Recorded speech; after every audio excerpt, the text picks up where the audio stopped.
Alright, what is going on, guys? So, it's that time of the year again, the end of the year, and so we can look back on all the champions that have been released and see who some of the best were. So, last year I made a top 10 list, and I think mine was the first one on YouTube, but this year, there's been a bunch of them already, but the reason for that being is I think because I normally wait to around the end of the year to make them, because last year I waited for the final champions to come out. But this year, it was only Silver Surfer, so there's no more new champs coming out. So I guess at that point, people are just like, we can do it now. All the champs are out, which is fair play. But it's interesting to see other people's thoughts and opinions on who the top 10 champs are, and my list is definitely going to be different than anything you guys have seen before. I can guarantee you that. But look, disclaimer here: this is my list. Now, I'm not trying to pick a fight with anyone. This is just my list from my personal experience in the game, what I find. If you disagree, that's cool. If you want to maybe talk about it, go ahead. We can talk in the comments, But let's just keep it civil, all right? Let's keep it nice and civil. And yeah, so let's get into this. So before we get into the top 10, I have two honorable mentions who just quite didn't make the list, but I wanted to mention them. And they're two mutants that were released this year, and the first one is Havoc. He is a beast, and also Sunspot. These guys are both very, very good, but the top 10 list is so competitive, man. There's so many good champs this year. They just barely don't make the list, so there are two honorable mentions there. They're both very good mutants, but for me, they just don't quite cut it for top 10. Now, coming in at number 10, we have my boy here, Dr. Doom.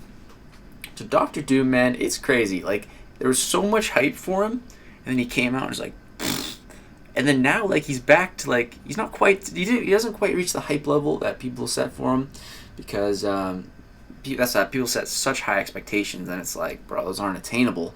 But Dr. Doom is really, really good, and more people are starting to really see that this guy is a beast. He's Prestige God. He's amazing on defense. He's great on offense. He's got such good power control, and even in fights where you can't utilize Mystic Dispersion, you can still get a really good cycle going with him to stack up two Furies.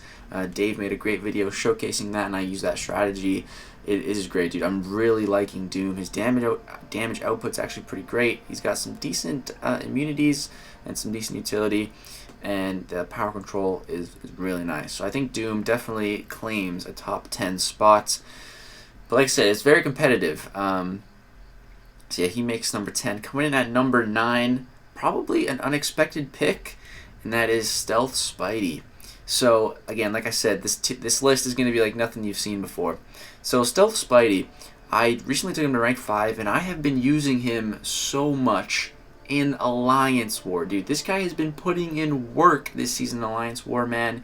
He's been killing it. There's one node where the opponent has an unstoppable that triggers, and it a really increased duration, and people will put Thing on this node, and it's crazy. This node is so stacked, and Spidey, bro, with his slow debuff, he kills it. It's great, dude. It's so good. His slow debuff just has so much utility now. Stealth Spidey in 2017 or 2018, he'd be okay, but in 2019, bro, the slow debuff has so many uses. The slow debuff is just so good. There's so many facets for it, and his damage output is so good, man. He hits super duper hard, and that slow debuff, man, it's so good. It's comparable to She-Hulk, but She-Hulk, she has great damage for if you really ramp her up in a fight, but Stealth Spidey, boom, an L1, duplicate your debuff on the opponent, you get that Fury, boom, dude, you're good. That's all the damage output you need. Really easy to get set up in short fights. He's just such a good champion, man. The slow debuff is insane. I can't wait to make some more videos on him to really show you guys just how good this character really is. So that's number 9. Coming in at number 8 is my boy Human Torch. You guys know he had to be on the list. So this pick, it's a little bit of biased for me like Human Torch, but I think he really does deserve to be in top 10. And I put him in at number 8 because he has so many uses, man. And if you've watched my Human Torch videos, you know this. And it's really, I'm sitting here eating popcorn, seeing all these Human Torch rank up videos and just Human Torch videos popping up on YouTube. I'm like, yeah, I've been saying how good he is. Finally, people are starting to come around. I see so many people taking him to rank 5, and I'm just like, Yes. Yes. Nod of approval to that, man. I love seeing it. I think people are finally starting to realize that Human Torch is as good as I've been saying. And yeah, just his ability to counter the entire Mystic class, to reverse regen, to have such good damage output that nothing is immune to with his Nova Flames. He just has so much going on, man. He was the only character able to solo the Darkhawk boss in 6.4 that I see, that I personally used. To be fair, I didn't try a whole bunch of other characters, but the nodes were so crazy, I couldn't think of another character that could do it, and haven't seen anyone else do it with anyone else. So yeah, the Human Torch, he's such a beast. He's such a beast. With his pre-fight ability, his damage output is insane, even versus non-Mystic champs. It's just, he's awesome, dude. He's so awesome. Really deserving of the top 10 spot, I think. Coming in at number 7, we have a tech champ that I don't actually have, and that's I do have her as a 3-star maybe? Nope, 4-star maybe? Yes. Guillotine 2099. So I put her in at number 7 because she's a really good robot. She's got a lot of utility. Got the armor up.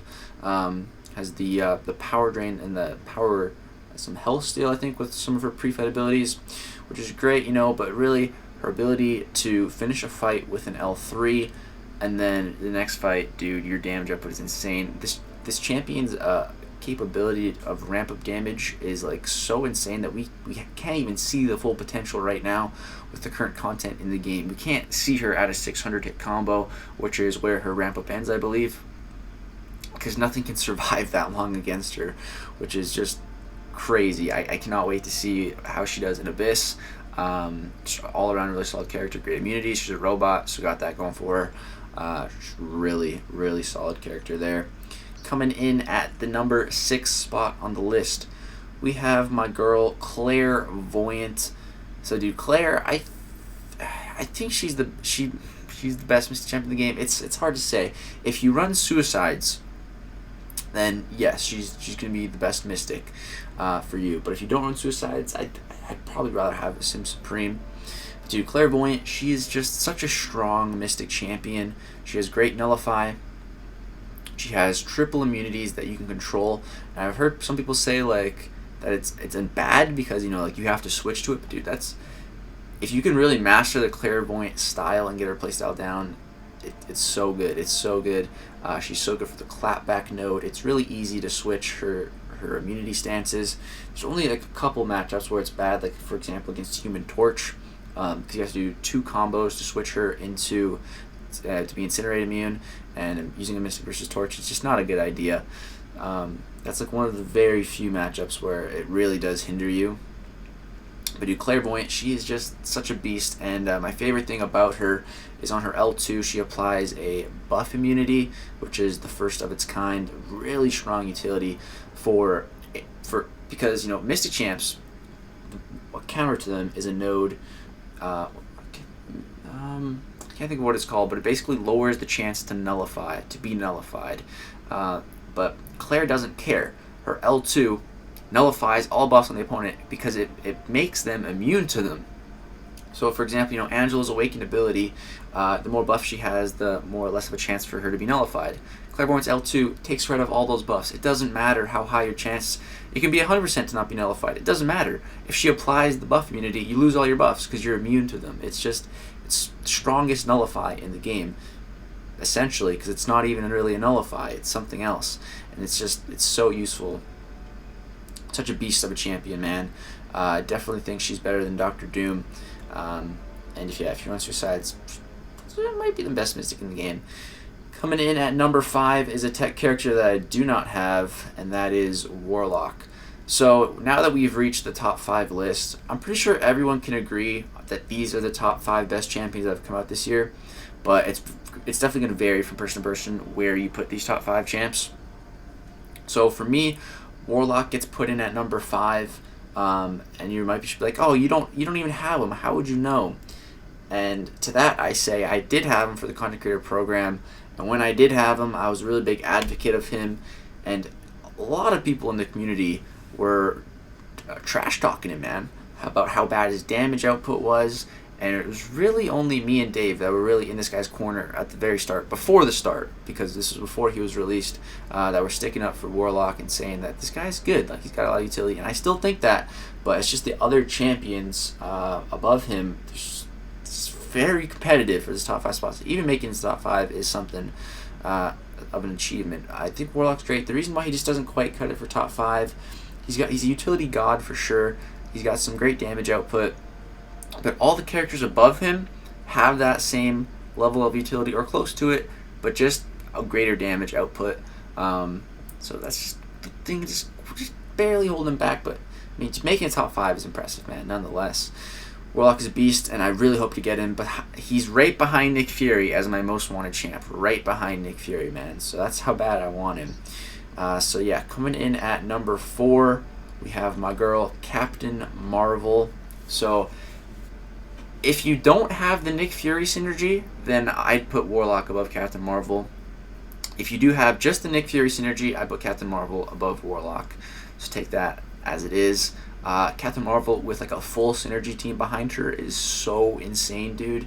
You bring Nick Fury, you bring Quake, you bring Deadpool, you bring Black Panther, Civil War, and then with all that, you have 3 evade charges, so you can play as aggressive as you want.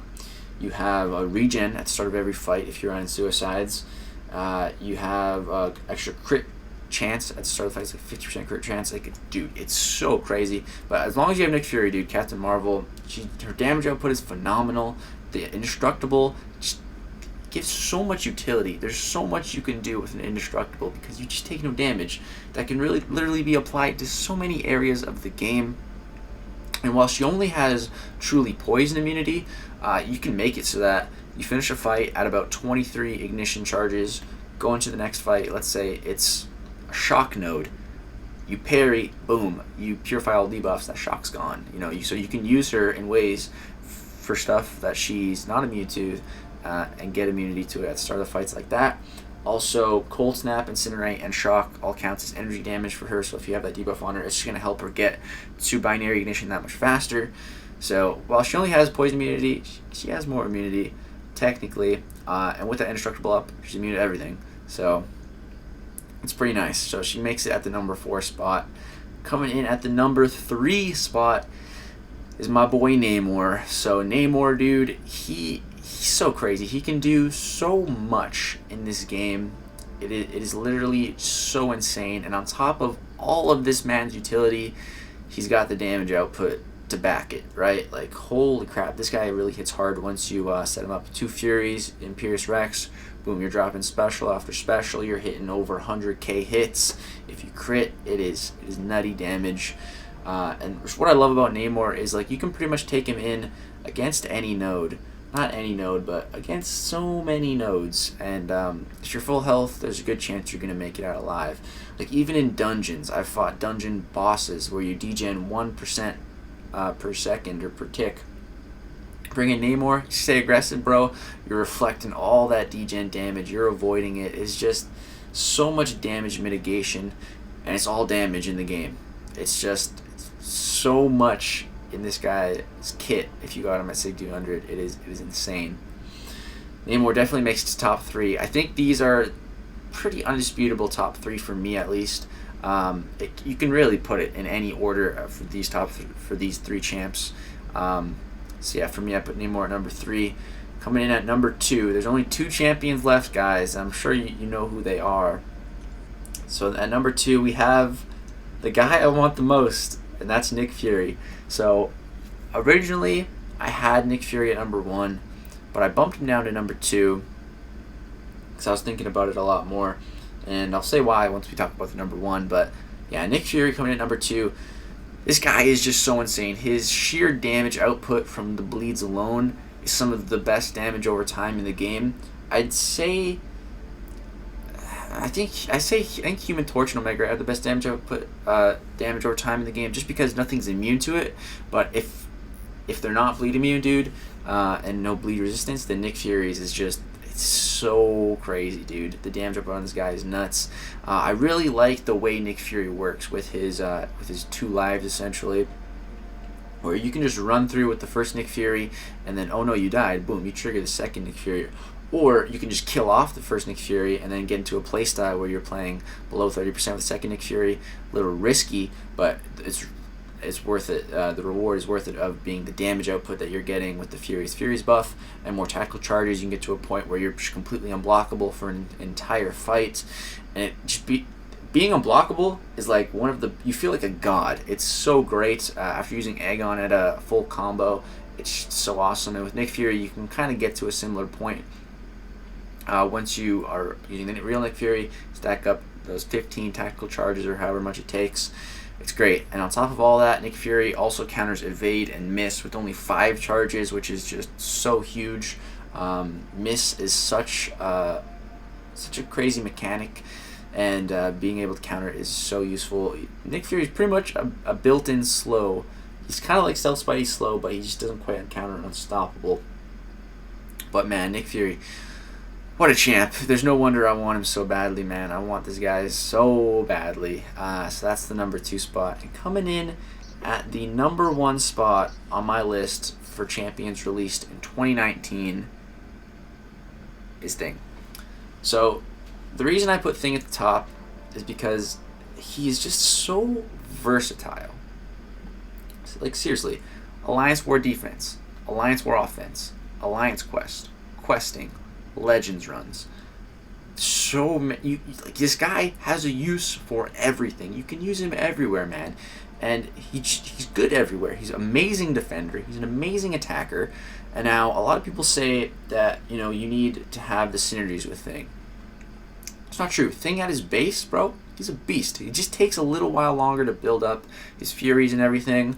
But he's just such a safe champion to play. Because if you stick 200, this protection, there's so many facets for it, dude. You can trigger protection, boom. Get hit by an L3, you're going to take no damage. Like, bro, what? You can be taking any kind of damage or time in the game, trigger protection, boom. You're safe while that protection is up. What I love about most Thing is his protection. And there's, if you're fighting a really stacked opponent that has crazy damage output, you can just block their attacks and you'll trigger protection. This has been used versus the 6.2 champion boss, where literally he has all his Furies, you're just blocking with Thing, and every hit is just triggering protection. Like, you can't die. There's just so many uses for this ability, and it's going to be so useful going forward in the game. And just without his protection, this guy's a tank. If you're at 15 rock stacks and you accidentally slip up, you get hit, boom, you're unstoppable. You can easily get out of the combo. Once you build up all those Furies, your damage output is pretty nice. And that's just without synergies. Now, if you have synergies, it takes them to a whole new level. With the full Fantastic Four synergies, man, it's so crazy. A parry will give you 10 rock stacks. 2 parries, 20. Boom, you're already at 20. You parry again, there's 10 Furies in the bank. It's so crazy with the full synergies, man. With the full Fantastic Four synergy. And I just, there's so much going on with Thing. There's so much that he can do. So much immunities that this man has. Just take a look. Immune to bleed, shock, armor break, armor shatter, nullify, stagger, fate seal. That's so many immunities wrapped up in one. This is the only guy in the game that can't be nullified, staggered, or fate sealed. That is an insane utility, which makes him immune to nodes like Buffet, Pilfer, to super duper annoying nodes. Thing is just immune to them because he can't be nullified. It's such a crazy immunities, man. And yeah, I cannot wait to see future content to see how good the Thing will be for it. There's just so much going on with him. But this video is already getting very long. So that's my list, guys. Thing coming in at number 1. I told you were not ready for this list. Unexpected, for sure. Let me know what you guys think. Let me know if you agree. Let me know if you disagree and why. But again, let's try to keep it civil in the comments below. I'm down for a discussion, though. And yeah, let me know your list. Of course, it's different, and that's cool. That's the great thing about this game. It's personalized to your own self. It's your account. You control your account, and you can like whoever you want to like. But yeah, drop a thumbs up if you disagreed or agreed with the video, with the list. Subscribe if you'd like to see more content. Let me know if there's any other lists you guys want to see. I'm planning on doing a top 5 worst champions of 2019. I got some other ideas. Let me know what you guys want to see, though. Thank you so much for watching. Peace out.